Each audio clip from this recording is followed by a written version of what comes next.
우리가 지난 몇 주 동안 야고보서의 말씀을 나눴는데요. 오늘은 마지막 야고보서의 말씀을 나누는 시간입니다. 야고보가 처음부터 끝까지 일관되게 이야기하고 있는 주제가 있습니다. 자, 그 주제가 뭔지 제가 거의 매주 말씀을 드렸기 때문에 여러분들 다들 기억을 하시리라 믿고요. 기억을 못 하신다면 다음 주부터 다시 1장 다시 시작하려고 하는데 기억하시죠? 네. 믿음이 있으면 믿음을 보여주고 은혜를 받았으면 그 받은 은혜를 보여달라는 겁니다. 한마디로 믿음에 맞는 행함이 있어야 한다라고 하는 것이 야고보서의 전체적인 주제다라고 말씀을 드렸습니다. 나 축구 잘 차, 공 잘 차. 아무리 자기가 축구를 잘한다고 자랑을 하고 그렇게 얘기를 하고 다녀도요, 그러면 공을 얼마나 잘 차는지 한번 보여줘.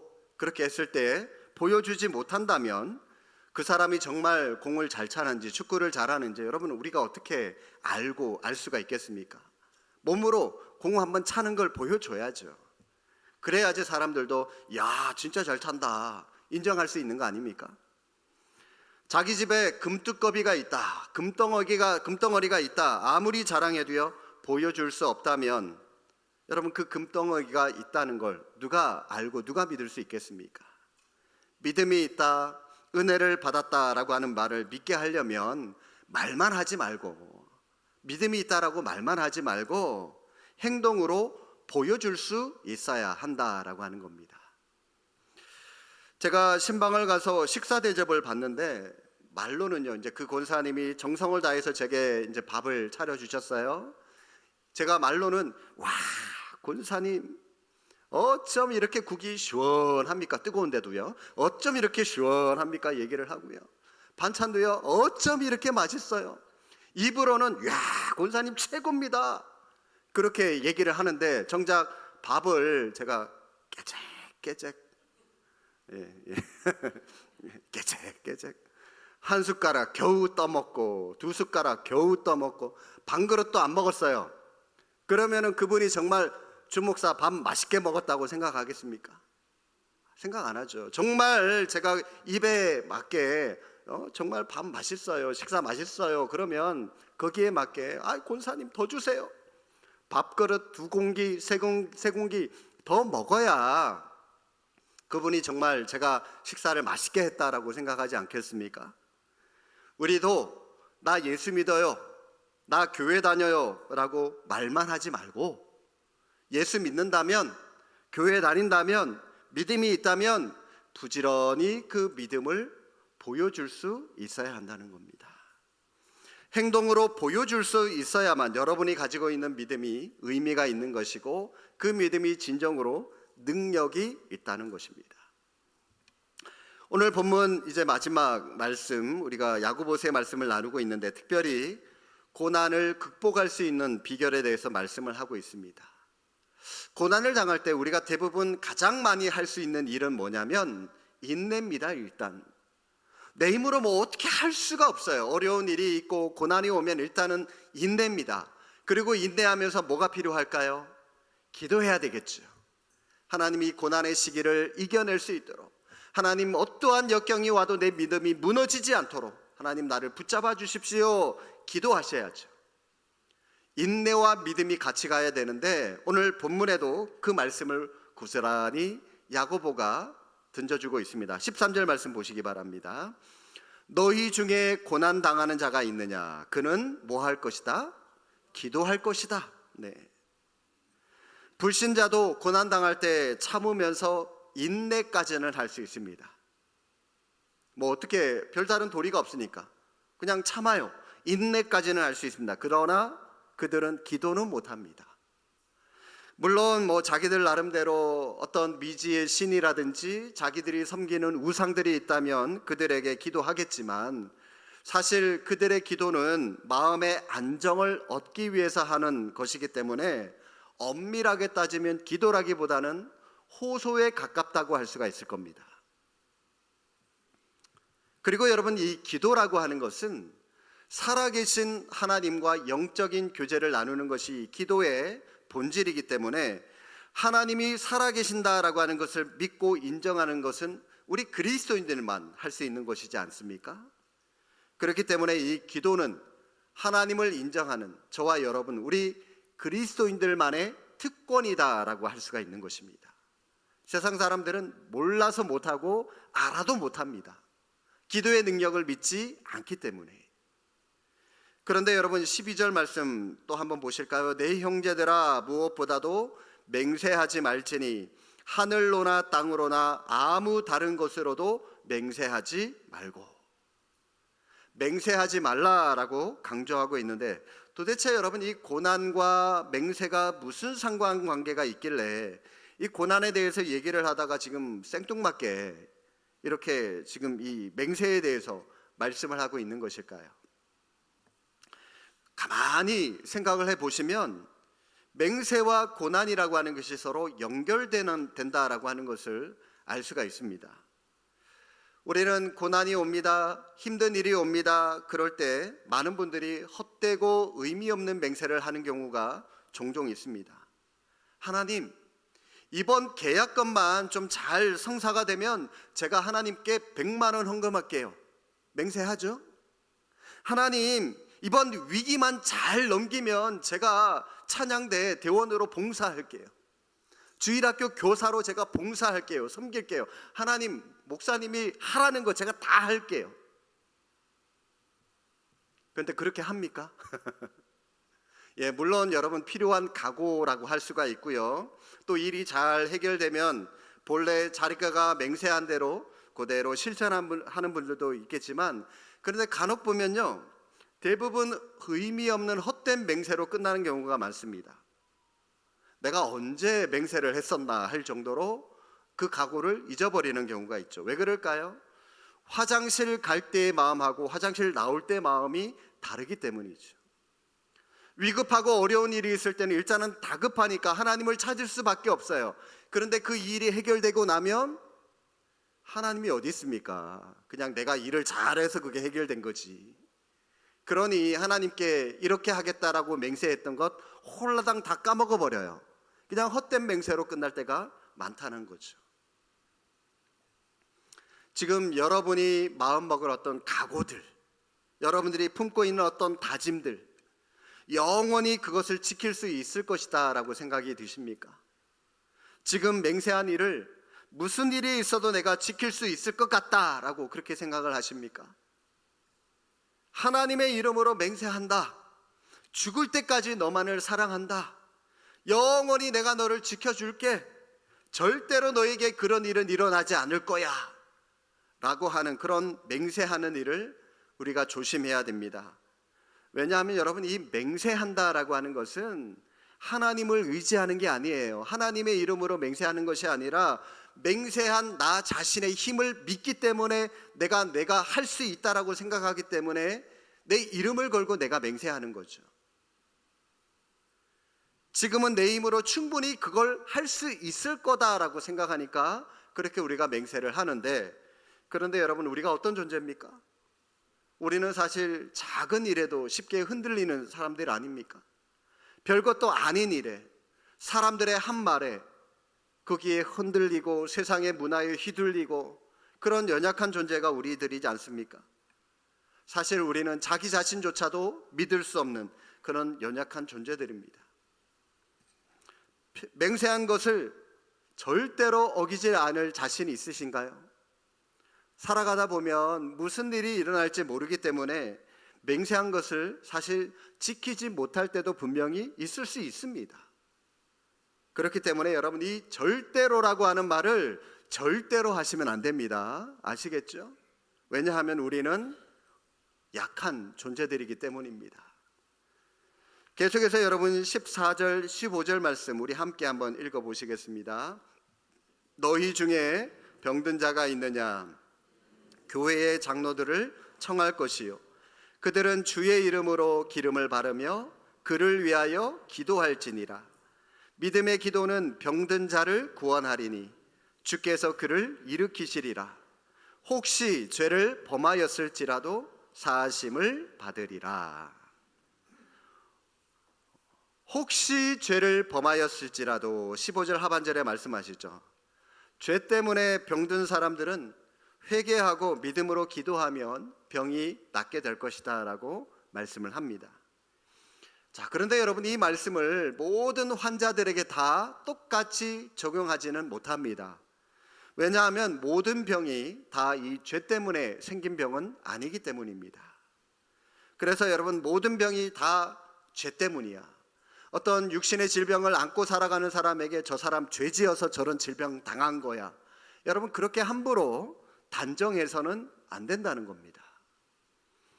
복음서에 보면은 이 죄 때문에 생긴 병과 그리고 죄와 상관없이 생긴 병, 이 두 가지에 대해서 다 얘기하고 있는 그런 예가 성경에 기록되어 있기 때문입니다.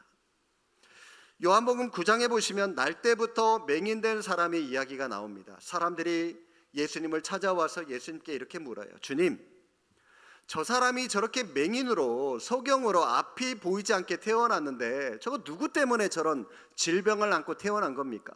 저 사람의 죄 때문입니까? 아니면 저 사람의 부모 때문에 저렇게 된 겁니까? 자, 그렇게 물었더니 예수님께서 뭐라고 말씀하십니까? 그러자 우리 주님은 그 누구의 탓도 아니다, 오직 하나님의 영광을 위한 질병이다 라고 말씀을 하십니다. 무슨 뜻이죠? 저 사람이 저렇게 맹인된 것은 죄와 상관없이 하나님이 그의 일을 하시고자 그에게 질병을 주신 것이다 라고 말씀을 하십니다. 저 사람을 통해서 예수님께서 그의 눈을 뜨게 해주시는 그런 기적을 펼쳐 보이시지 않습니까? 하나님의 살아계신 것을 예수님을 통해서 그 맹인의 눈을 뜨게 해주심으로 사람들에게 보임으로 말미암아 하나님의 영광이 드러나는 그런 현장, 그걸 나타내기 위해서 맹인으로 태어나게 된 것이다. 그래서 그의 눈을 뜨게 해준 그런 기적 우리가 살펴보지 않았습니까? 그러므로 여러분, 어떤 사람의 질병을 두고 죄 때문에 생긴 병이라고 우리가 함부로 정죄해서는 안 됩니다. 네가 주일 성수를 제대로 안 해서 그런 사고 당한 거 아니야? 너가 교회를 안 나가서 그런 질병 당한 거 아니야? 여러분, 그렇게 함부로 정죄하지 마시기를 바랍니다. 하나님이 우리에게 질병과 시련을 주신 것은 때때로 그 시련을 통해서 하나님의 경륜을, 하나님의 영광을 나타내고자 할 때도 분명히 있기 때문입니다. 또 여러분, 반면에 이 죄 때문에 생긴 병도 분명히 있습니다. 마가복음 2장에 보시면 중풍병자가 나옵니다. 예수님께서 그 중풍병을 고치실 때 뭐라고 고치냐면 뇌 죄사함을 받았느니라, 죄사함 받았다라고 말씀하시면서 그 환자를 고쳐주셨어요. 다른 거 아무 말씀하지 않으셨어요. 그냥 오직 죄사함. 무슨 뜻이죠? 그 사람의 질병이 죄와 관련되어 있었다는 것이죠. 오늘 본문에 언급된 이 병자도 바로 이 죄 때문에 병든 것을 말씀하고 있습니다. 15절 하반절에도 그런 의미를 우리에게 던져주고 있고요. 16절에도 보시면 그러므로 너희 죄를 서로 고백하며 죄에 대해서 회개해라 라고 하는 그런 말씀을 하고 있기 때문입니다. 자, 그런데 여러분, 이 죄 때문에 이러한 이 어려움을 겪고 있는 사람 어떻게 하라고 말씀하고 있어요? 교회의 장로들을 청해서 기도해라. 당시 여러분, 이 초대교회 지도자들은 거의 의사와 비슷한 그런 역할을 했었습니다. 제가 어렸을 때 저희 할머니 때 그 시골 교회를 보면 목사님들이 계시죠. 또 어떤 교회는 너무 이렇게 시골 교회가 낙후되다 보니까 이 담임 목사님을 청빙할 만한 그런 여력이 못 되니까 담임 교역자가 이제 전도사님이었던 그런 시골 교회들도 제가 어렸을 때는 굉장히 많았었어요. 그런 시골 교회의 목사님들, 전도사님들을 보면 그분들은 거의 반의사 노릇을 하셨던 것 같아요. 옛날 시골 병원에 여러분, 이 병원이 어디 있습니까?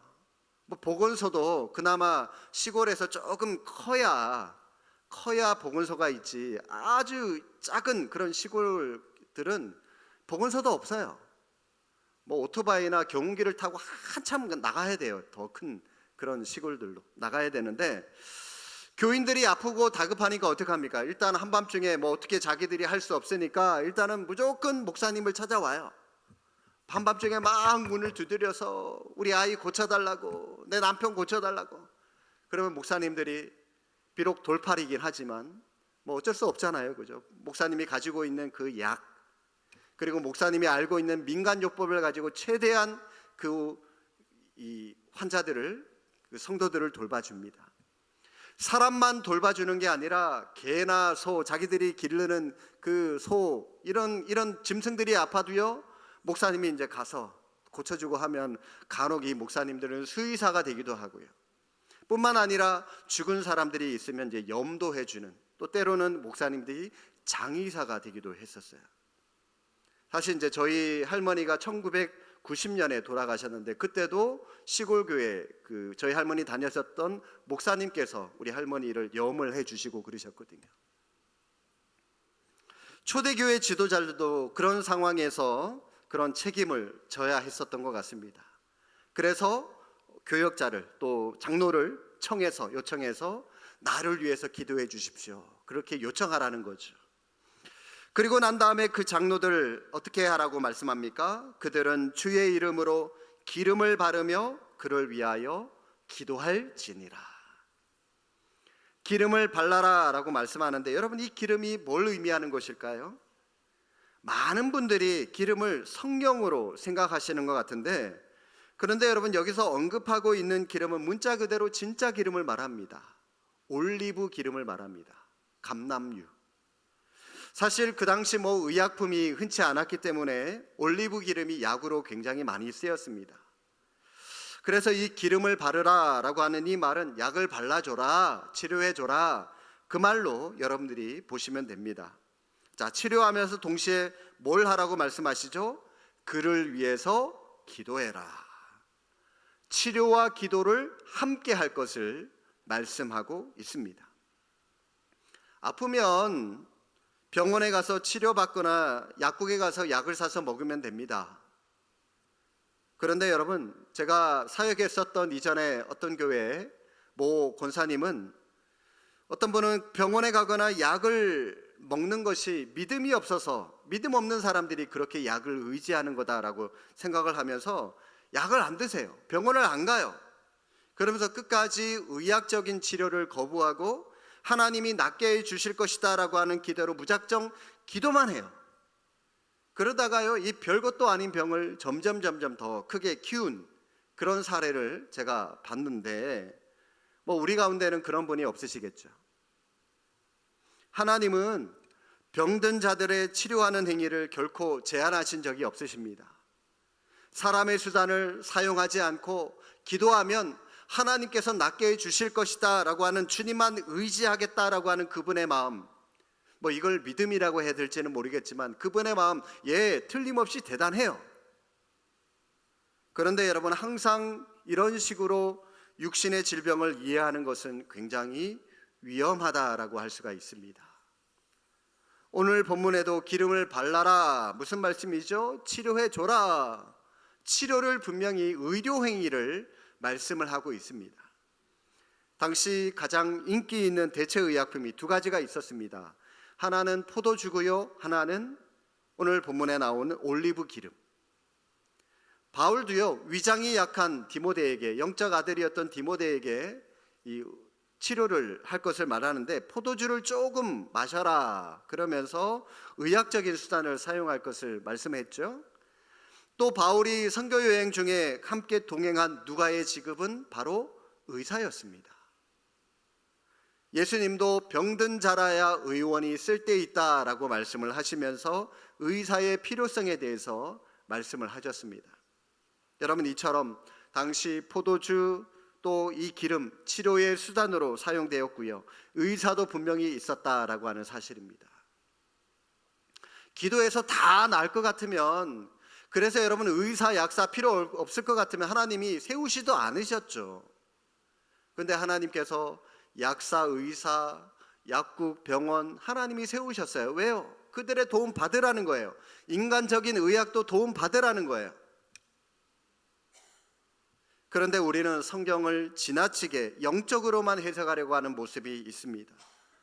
성경에 기름이라고 하는 단어가 나오면 다 성령님이라고 얘기를 해버리고, 성경에 또 이 포도주라고 하는 말이 나오면 다 예수님의 보혈을 상징하는 것이라고 생각을 하는데, 그러다 보면 성경이 강조하려고 하는 이 문맥의 진짜 의도를 놓치게 될 때가 있습니다.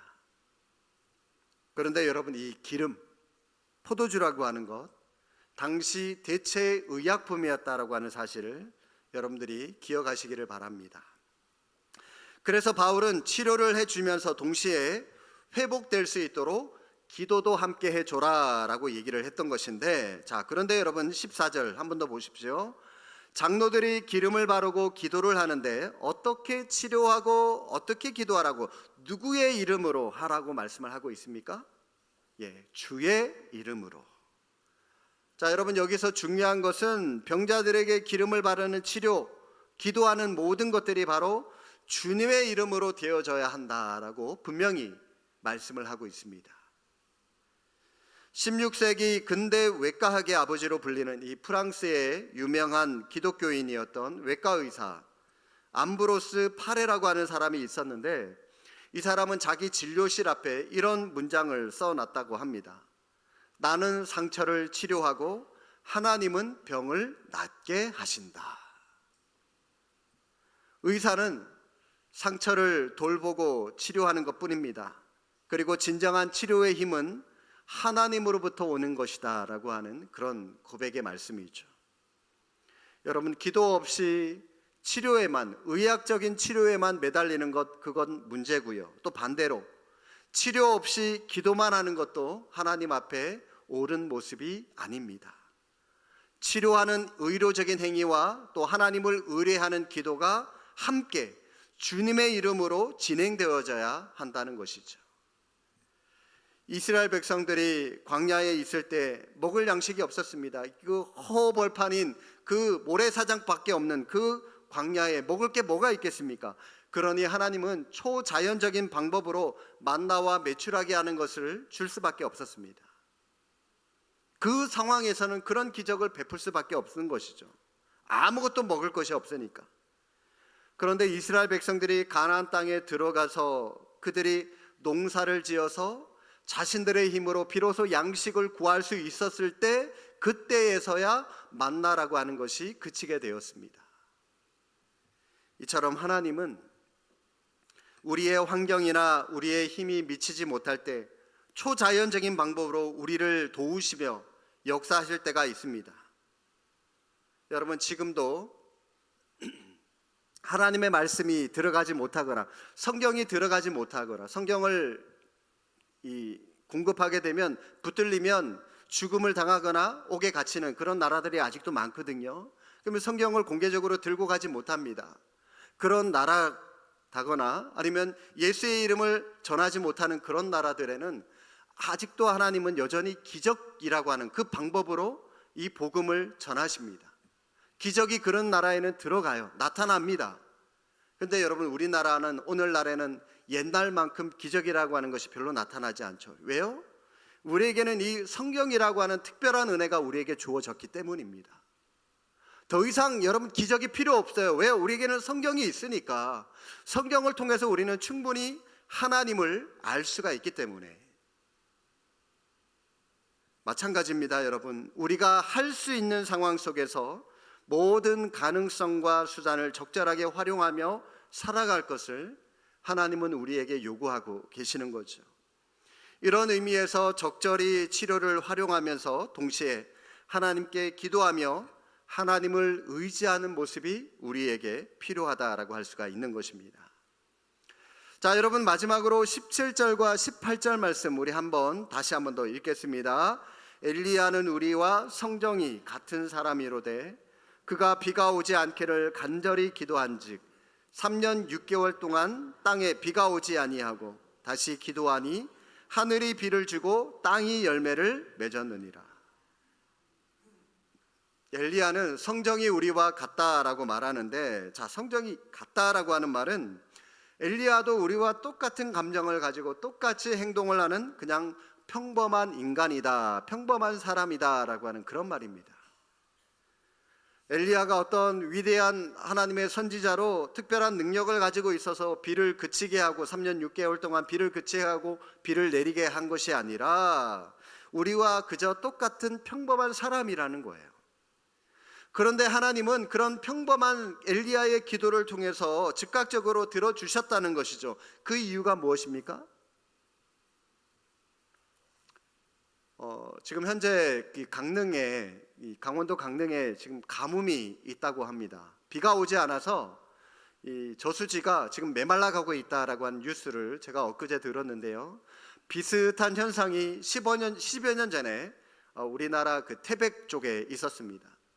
겨울에 산인데도 불구하고, 태백 쪽이 얼마나 깊습니까? 산인데도 불구하고 눈이 안 왔어요.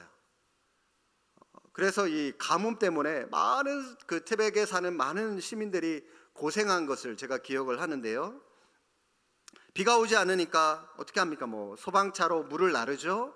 그래서 사람들이 소방차 앞에 대야, 또 이 양동이, 또 이 바가지, 심지어 어떤 사람은 집에 이 욕조통까지 뜯어가지고 하나라도 더 물을 더 많이 받아가려고 뜯어서 이 소방차 앞에 쭉 줄을 서 있는 그런 사진이 찍힌 것을 제가 본 게 기억이 나는데, 농수산부 직원들은 돼지머리 삶아서 산에 올라가서 고사까지 지내는 것을 사진으로 같이 옆에 작게 찍어가지고 있는 것을 제가 본 적이 있었습니다.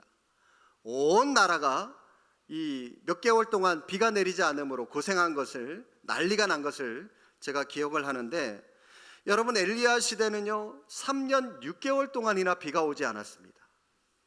안 그래도 여러분, 이 중동 지역 비가 내려봐야 별로 내리지도 않는데 3년 6개월 동안 비가 오지 않았으니 땅을 파도 우물이 터지지도 않고요, 가축들은 들판에서 이 기갈에 헤매다가 쓰러져 죽어가고 있고, 곡식들은 누렇게 그냥 타들어가고 있고, 이스라엘 백성들 비가 오게 해달라고 하나님께 기도를 했을까요? 안 했을까요? 당연히 기도를 했겠죠. 아마 이스라엘 전 국민이 비가 오게 해달라고 하나님께 무릎 꿇고 기도를 했을 겁니다. 비가 오지 않도록 기도한 사람은 엘리야 한 사람이었을지 모르지만, 하늘을 열어서 비를 내려달라고 기도한 사람들은 엘리야를 제외한 이스라엘 백성들 모든 사람들이 다 비를 내려달라고 기도를 했을 거예요. 그럼에도 불구하고 하나님은 그 많은 사람들의 기도에는 전혀 아무런 응답 없으시다가 오직 한 사람 엘리야의 기도를 통해서만 비를 멈추시고 비를 내리셨다라고 하는 것입니다. 하나님은 왜 수많은 백성들의 기도를 다 무시하시고 오직 엘리야 한 사람의 기도에만 반응을 하시고 응답을 하셨던 것일까요? 그 이유가 뭘까요? 그 이유는 엘리야는 하나님의 마음으로 하나님의 뜻을 알고 기도를 했기 때문입니다. 패역한 이스라엘 백성들을 깨닫게 하기 위해서는 비를 그치게 해달라는 그 엘리야의 기도가 하나님의 마음과 똑같았던 거예요. 3년 6개월 동안 힘들지만, 비록 어렵겠지만 그 가뭄을 통해서 비를 내리는 신이 바알이 아니라 하나님이라고 하는 사실을 자기 백성들이 깨닫게 해달라고 하는 그 엘리야의 기도가 하나님의 마음과 일치했기 때문에 하나님께서 엘리야의 기도에만 응답하셨다는 겁니다. 그래서 16절에 이렇게 말씀하시죠. 의인의 간구는 역사하는 힘이 크다. 여러분, 의인이 다른 게 아닙니다. 의인이 누군가요? 하나님의 뜻을 알고 하나님의 뜻을 구하며 하나님의 뜻대로 행하는 사람, 그런 사람이 의인이고요, 그런 사람의 기도에 하나님은 귀 기울이시고 응답하신다는 겁니다. 여러분, 우리가 기도를 많이 하는데 응답받지 못하는 이유가 뭘까요? 하나님의 뜻대로 우리가 구하기보다는 어쩌면 내 욕심대로, 내 정욕대로 하나님께 구하기 때문에 응답받지 못하는 것이 아닐까요? 여러분, 기도 제목을 다시 한번 점검해 보시기를 바랍니다. 엘리야는 분명히 우리와 성정이 같은 그냥 평범한 사람이라고 분명히 성경은 말씀하고 있습니다. 그러나 바알과 아세라, 이 거짓 선지자들 앞에서 담대하게 기도하고 하나님의 기도 응답을 받음으로 말미암아 하나님이 죽은 하나님이 아니라 살아계신 하나님이라고 하는 것을, 믿음의 능력을 그들에게 행함으로 보여줄 수 있었습니다. 세상 사람들이 그리스도인인 우리에게 뭔가를 보여달라고 할 때 여러분은 그들에게 뭘 보여줄 수 있습니까? 우리는 뭘 그들에게 보여줘야 됩니까? 십자가의 능력을 보여줘야 되지 않겠습니까? 십자가의 능력이란 내가 죽는 걸 말합니다. 예수님이 나를 위하여 십자가를 지고 돌아가셨듯이 이번에는 반대로 우리가 예수님을 위하여 자기 십자가를 지는 겁니다. 자기 희생을 말하는 거죠. 이런 모습을 우리가 세상에 보여줄 수 있어야 됩니다. 세상 사람들은 예수 그리스도가 누군지 몰라요. 관심 없어요. 그들이 보는 것은 예수 그리스도가 아니라 바로 여러분 자신입니다. 여러분들을 보고, 아, 예수 믿는 사람들은 저렇게 말을 하는구나, 예수 믿는 사람들은 저렇게 행동하는 거구나, 예수 믿는 것은 저렇게 믿는 거구나, 여러분들을 보고 예수 그리스도를 발견하고 교회를 찾고 복음의 능력을 경험하는 겁니다. 여러분, 그 복음에 합당한 삶을 살아가시고 예수님을 소개하는 복된 삶이 되시기를 바랍니다. 병아리가 알에서 깨어나는 것을 보신 적이 있을 겁니다. 알이 하루에 조금씩 깨져서 마지막에 깨어지는 것이 아니라 품고 있는 동안 꿈쩍도 하지 않다가요, 마지막 날에 한꺼번에 깨고 병아리가 나오죠. 그때까지 어미닭은 계속해서 알이 깨어질 때까지 품고 있어요. 품다 말다 이 어미닭이 그렇게 하면 그 알은 썩어버립니다. 병아리가 되질 못합니다. 부화할 때까지 끝까지 품고 있어야 새 생명의 탄생이라고 하는 것을 맛볼 수가 있는 것입니다. 우리도 마찬가지입니다. 십자가의 능력으로 여러분 주변의 사람들을 품으시기를 바랍니다. 여러분 남편 품으시고, 여러분 아내를 품으시고, 부모님을 품으시고, 자녀들 품으시고, 친지들, 친구들 품으시길 바랍니다. 언제까지 품으라고요? 그들이 구원받을 때까지 품으셔야 됩니다. 품다가 여러분이 먼저 지쳐서 포기하면 썩어버립니다. 그들이 구원에서 멀어질 수밖에 없는 겁니다. 의인의 간구는 역사하는 힘이 크다라고 말씀을 드렸습니다. 어떤 사람이 의인이라고요? 하나님의 마음을 품고 하나님의 뜻대로 기도하고 하나님의 뜻대로 살아가고자 몸부림치는 사람이 의인이다라고 말씀을 드렸습니다.